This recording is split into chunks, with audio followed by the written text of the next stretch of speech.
about the red flags then? So things that maybe you've spotted in people before, which kind of suggest maybe they wouldn't be cut out for the job. I mean, different people have different levels of risk acceptance, don't they? People like, you know, Elon Musk, for example, have a high appetite for risk, and they obviously have wonderful successes and horrendous failures, don't they? And that's wonderful in entrepreneurship, but in asbestos, not so much. I think you need to be diligent, you need to be thorough, and you need to, you know, do the hard yards in it. And I think taking a risk is either going to, you know, result in you missing something, exposing yourself, or worse, exposing others. So those risks, what would they be?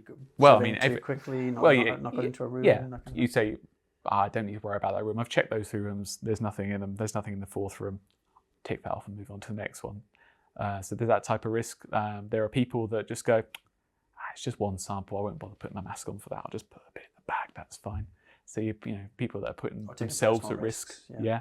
Well, personal risk, but then as the employer, you know, they're doing that as my employee. So there is, you know, it's a risk. It's a risk to that person, but it's also a risk to the company. The company. Yeah. And then there are those who you know, perhaps just generally don't care enough. There are some people out there who don't care if they miss something at the end of the day, because if they lose that job, they'll get another job. And you know, when it comes to asbestos and potentially people coming in after you and exposing themselves, you know, you've got to have that moral compass. If you haven't got that fundamentally, then you know, you haven't really got a hope of succeeding in our industry.